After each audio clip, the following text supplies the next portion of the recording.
Radio Kantipur, radio राष्ट्रको।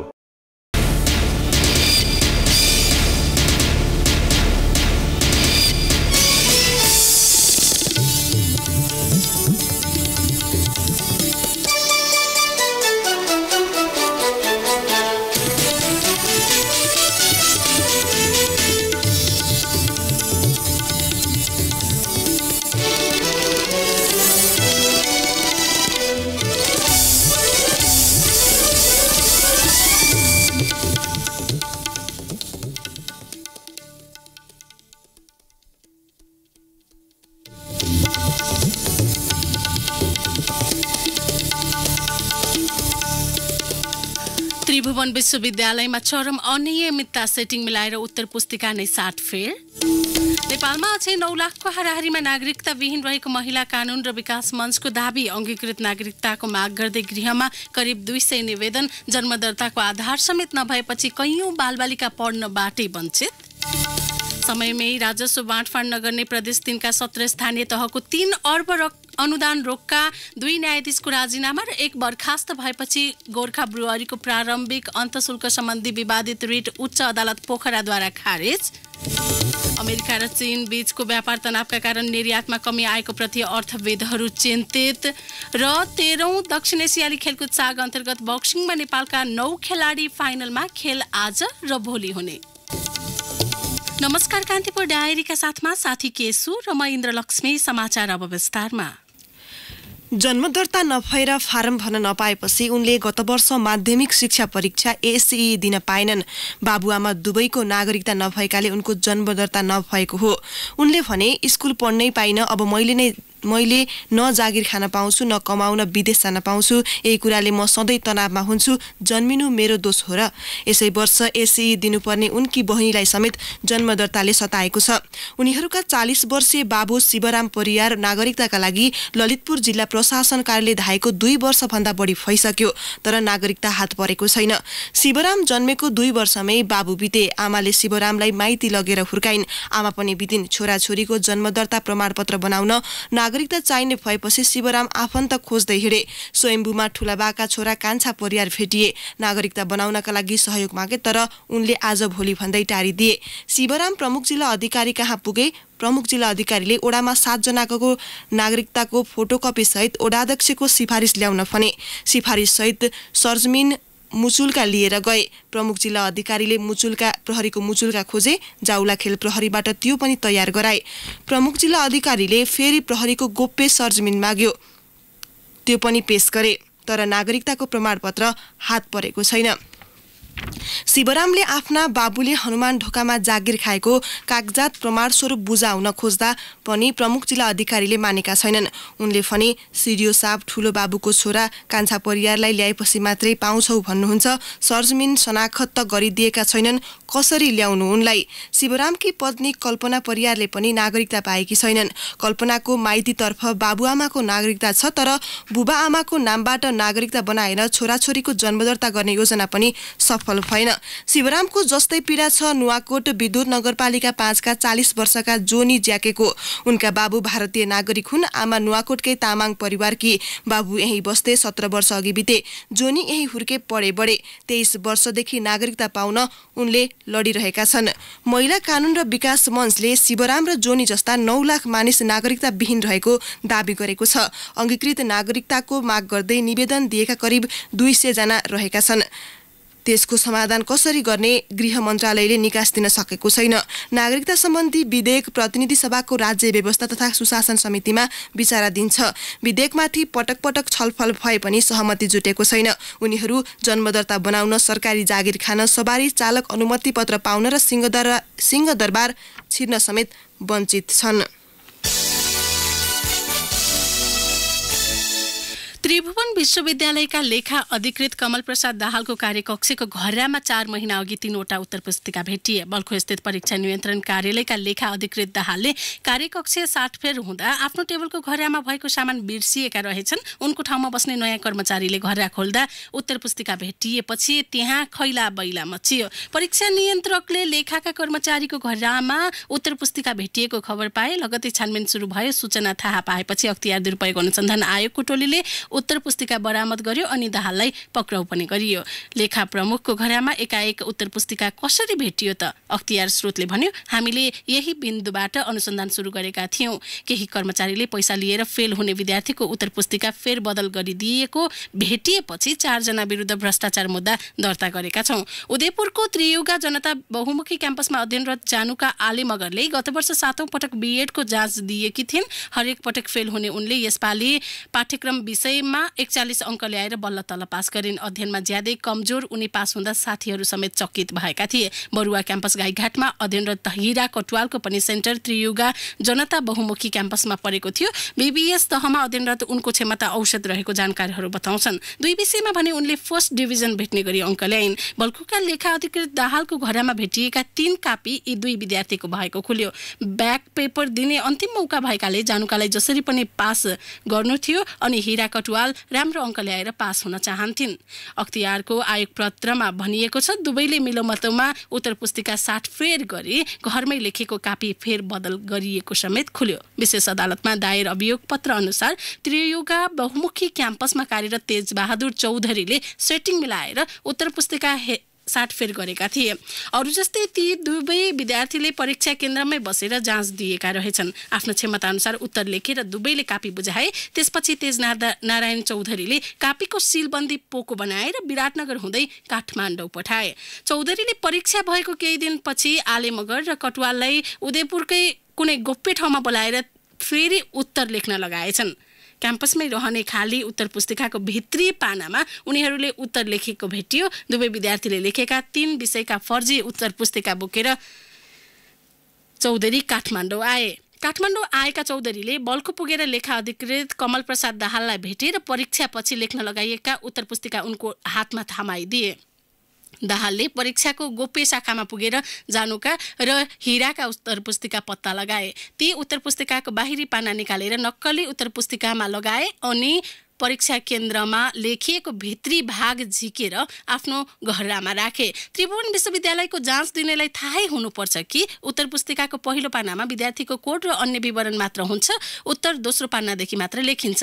अख्तियार स्रोतले भन्यो, उत्तर पुस्तिका भित्री पाना बल्खुबाटै साटफेर गर्दा अरूले पत्ता लगाउने कुरै भएन, तर सुरुको पानासँग जोडिएको अन्तिम पृष्ठमा लेखिएको उत्तरसँग बाहिर लेखाएर ल्याएको उत्तरको सिलसिला नमिलेको देखिएपछि हामीले मुद्दा दर्ता गरेका हौं।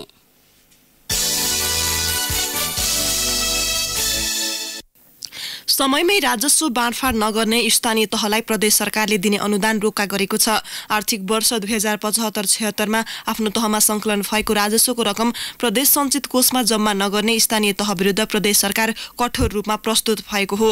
प्रदेशले 17वटा स्थानीय तहको सबै किसिमको अनुदानको पहिलो किस्ता बापतको रकम हालसम्म निकासा दिएको छैन। उनीहरूले स्थानीय तहमा संकलन भएको 72 विज्ञापन मनोरञ्जन करको विवरण र रकम अझै प्रदेश सञ्चित कोषमा जम्मा गरेका छैनन्। पटक पटक ताकेता गर्दा पनि स्थानीय तहले राजस्व संकलनको विवरण एवं रकम प्रदेश सञ्चित कोषमा दाखिला गर्न अटेर गरेपछि आर्थिक मामिला तथा योजना मन्त्रालयले प्रदेश कोष तथा लेखा नियन्त्रण कार्यालय मार्फत ती स्थानीय तहमा चालु आर्थिक वर्षका लागि छुट्याइएको अनुदानको रकम पनि रोक्का गरेको छ।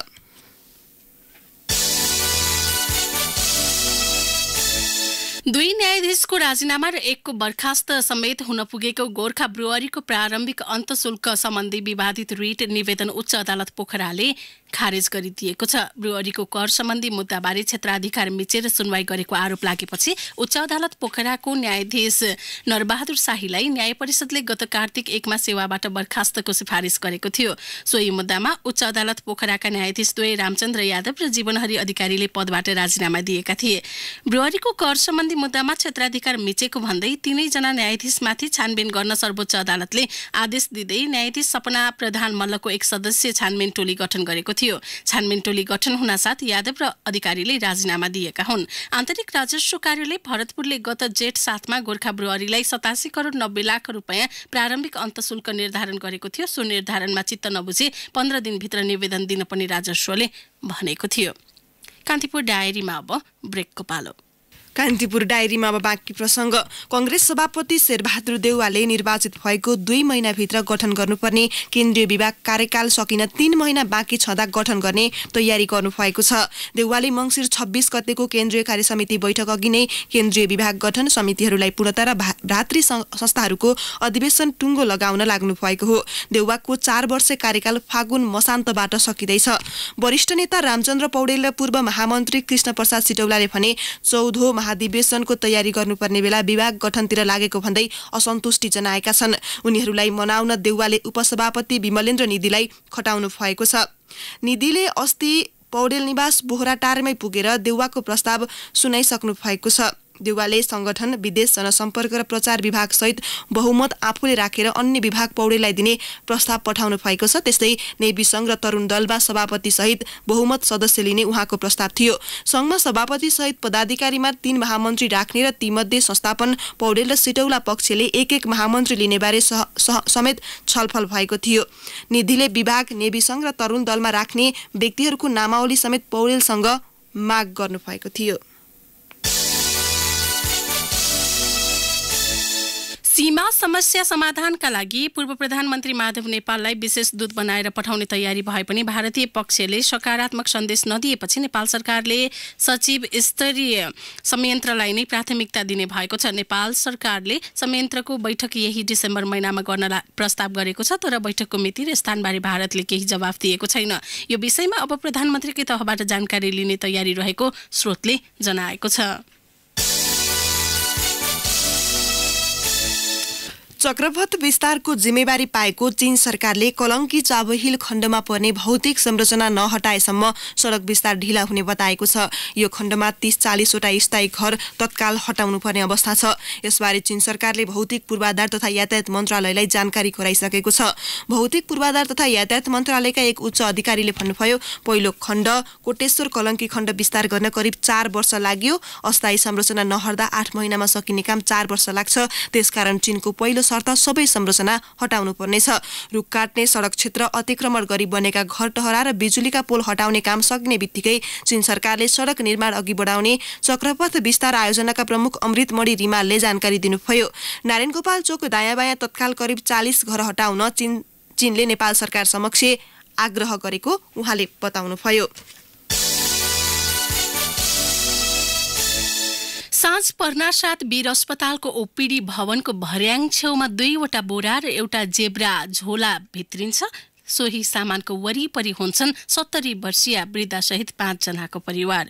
जब अस्पतालको मूल ढोका बन्द हुन्छ, उनीहरू बोरा खोल्छन्। भोटा हिटिएको पसलमा मागेर ल्याएको कार्टुन भुइँको चिसो छेक्न ओछ्याउँछन्। क्यान्टिनमा पालै-पालो गरेर खाना खान जान्छन्। बिहान खाना खाएपछि एकैपटक बेलुका मात्रै उनीहरूको पेटमा अन्न पर्छ। रूपन्देहीको रोहिणो गाउँपालिका 5 बुचीबाट उपचार गराउन मंगलबार बिहान काठमाडौँ आइपुगेका जितेन्द्र हरिजन र उनका 5 जना दिनभर अस्पतालमा उभिँदा र वरिपरि चाहर्दै थाकिसकेका हुन्छन्। क्यान्टिनमा जति खाए पनि दिन्छन्, तर फ्याँक्न नपाइने नियम क्यान्टिनका कर्मचारीले उनीहरूलाई पनि सुनाउने गरेका छन्।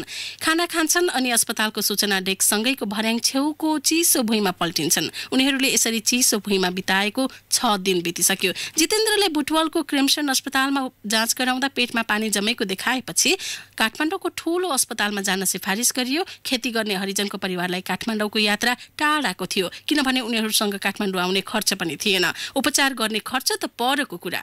बुटवलको अस्पतालबाट गाउँ फर्किए। 100.5% 25,000 ऋण गरे अनि तय गरे काठमाडौँको सबैभन्दा ठूलो पुरानो वीर अस्पतालको यात्रा। वीरमा चिकित्सकलाई देखाउने बित्तिकै निको हुने विश्वास लिएर सोमबार राति जितेन्द्रका 70 वर्षीय बुवा तिमल, दाई मनबहादुर, श्रीमती रेणु र भिनाजु होविन हरिजन नाइट बस चढे। एकजनाको 750 तिरेर आएका उनीहरू मंगलबार बिहान 5:30 बजे कलङ्की आइपुगे। बसबाट ओर्लेर सिधै वीर अस्पताल पुगे। वीरमा टिकट काटेर सबै चेक जाँच गराइसकेपछि उनीहरूको रिपोर्ट कुर्नुपर्ने भयो। रिपोर्ट आउन धेरै समय लागेपछि उनीहरू अस्पतालमा यो किसिमको बसाई बस्न बाध्य भएका हुन्। 6 दिन पुगिसक्दा पनि उनको रोग भने अझै पत्ता लागेको छैन। निर्वाचन आयोगले राष्ट्रिय सभाका 1/3 सदस्यका लागि चुनाव गराउने तयारी थालेको छ। संघीय संसदको माथिल्लो सदन राष्ट्रिय सभाका 59 मध्ये 19 जना सदस्यको कार्यकाल फागुन 20 मा सकिँदैछ। राष्ट्रिय सभा सदस्य निर्वाचन ऐन 2075 अनुसार कार्यकाल सकिनुभन्दा कम्तीमा 35 दिन अघि चुनाव गर्नुपर्छ। माघ 15 भित्र राष्ट्रिय सभामा रिक्त हुने सदस्यका लागि चुनाव गरिसक्नुपर्नेछ। राष्ट्रिय सभा सदस्यको चुनावबारे आयोगले हिजो कानूनविदसँग परामर्श गरेको प्रमुख निर्वाचन आयुक्त दिनेश थपलियाले जानकारी दिनुभयो। अब केही समाचार संक्षेपमा। शुल्क फिर्ताको मागसहित आन्दोलनरत विद्यार्थी र युनिभर्सल मेडिकल कलेज बीच 6 बुँदे सहमति भएको छ। शिक्षा मन्त्रालयसँग मङ्सिर 10 मा भएको सहमति अनुसार शुल्क समायोजन गर्न कलेज सहमत बनेको हो। नेवार समुदायको चाड योमरी पूर्णिमालाई लक्षित गरेर बिचौलियाले ललितपुरको पाटन दरबार क्षेत्रका पसल कवलको भाडा बढाएका छन्। काठमाडौँको बुढा नीलकण्ठ नगरपालिकाको स्वास्थ्य चौकीमा चिकित्सक सहितको स्वास्थ्य सेवा सुरु भएको छ। शहरी स्वास्थ्य प्रवर्धन केन्द्र मार्फत नगरपालिकाले स्थानीय तहमै निशुल्क उपचार सुरु गरेको हो। राष्ट्रिय सूचना आयोगको अध्यक्षमा पूर्व सञ्चार सचिव महेन्द्रमान गुरुङ र सदस्यमा कमला ओली तथा दीपक मैनाली सिफारिस भएका छन्। र शिवश्री हाइड्रो पावर कम्पनीले सर्वसाधारणका लागि निष्कासन गरेको प्राथमिक शेयर आइपिओ विवादमा परेको छ। सूचना लुकाएको भन्दै विवाद बढेपछि आइपिओ निष्कासन अन्यलमा परेको हो। कान्तिपुर डायरीमा फेरि पनि ब्रेकको पालो। कान्तिपुर डायरीमा अब आर्थिक प्रसङ्ग। धानबालीमा फौजी किराले पीडित किसानका गहुँ कोदो कफी लगायतमा पनि किरा देखियो। प्लान्ट क्वारेन्टाइन तथा बेसादी व्यवस्थापन केन्द्रका अनुसार तराईमा 20,000 हेक्टर भन्दा बढी धानबालीमा फौजी किरा देखिएको थियो। गुल्मी बाँके लगायत क्षेत्रमा मकैमा फौजी किरा देखिए पनि किराले पुर्याएको क्षतिबारेमा तथ्याङ्क छैन। गरिमा धानको नक्कली बिउबाट पीडित किसान र बिउले पुर्याएको क्षतिबारे पनि तथ्याङ्क सङ्कलनमा समस्या देखियो। सातवटै प्रदेशको धान उत्पादनको तथ्याङ्क सङ्कलन गर्न कृषि तथा पशुपक्षी विकास मन्त्रालय कार्तिक अन्तिम साता कमिटी गठन गरे पनि हालसम्म रिपोर्ट सार्वजनिक हुन सकेको छैन। मन्त्रालयका अनुसार संघीय संरचनासँगै समन्वयको अभाव हुँदा तथ्याङ्क सङ्कलन मूल्याङ्कनमा समस्या देखिएको हो। किसानले मल बिउ पाए नपाएको, रोग किराले पारेको असर लगायत विषयमा चुनौती बनेको मन्त्रालयका अधिकारीहरू बताउँछन्। अब अन्तर्राष्ट्रिय प्रसङ्ग। अमेरिका र चीन बीचको व्यापार तनावका कारण निर्यातमा कमी आएको प्रति अर्थविदहरूले चिन्ता व्यक्त गरेका छन्। विश्वको ठूलो अर्थतन्त्र रहेको चीनको निर्यातमा यस वर्ष मात्रै चौथो पटक गिरावट आएको छ। चीनको निर्यातमा गत नोभेम्बर महिनामा 1.1%ले गिरावट आएको थियो। उता अमेरिकाको निर्यातमा गत फेब्रुअरीदेखि 30%ले गिरावट आएको बताइएको छ। अमेरिकाको निर्यातमा लगातार 12 महिनासम्म गिरावट आएको तथ्याङ्क बीबीसीले उल्लेख गरेको छ। अर्को सातादेखि अमेरिकाले थप चिनिया सामानमाथि नयाँ कर प्रणाली लगाउने घोषणा गरेको कारण व्यापार युद्ध मत्थर हुने सम्भावना पनि कम रहेको बताइएको छ। 17 महिनादेखि जारी व्यापार युद्धका कारण विश्व अर्थतन्त्र मन्दी उन्मुख रहेको प्रति अर्थविदहरू चिन्तित बनेका हुन्।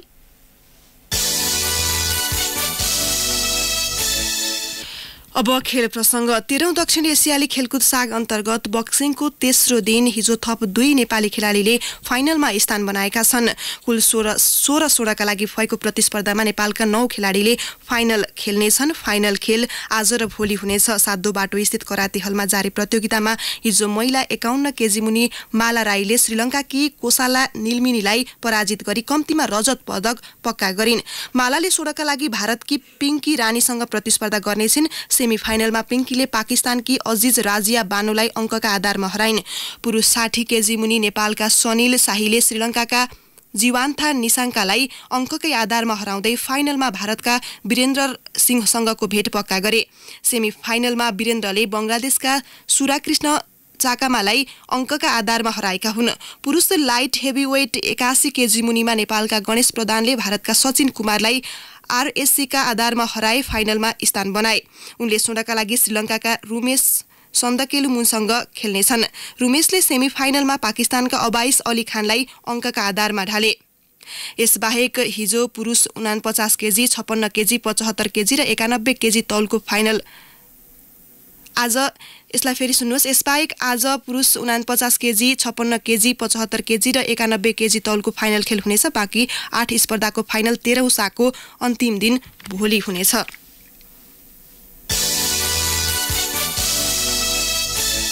अब मौसम सम्बन्धी जानकारी। आज मुलुकको मध्य र पूर्वी भूभागमा आंशिक बदली रहने जल तथा मौसम पूर्वानुमान महाशाखाले जनाएको छ। बाँकी भूभागमा भने मौसम सफा रहने महाशाखाको अनुमान छ। केही बेर अघि 6 डिग्री सेल्सियस मापन गरिएको काठमाडौँ उपत्यकाको अधिकतम तापक्रम आज 18 डिग्री सेल्सियससम्म पुग्नेछ। सूर्योदय बिहान 6:42 भयो भने सूर्यास्त भरे साँझ 5:09 हुनेछ।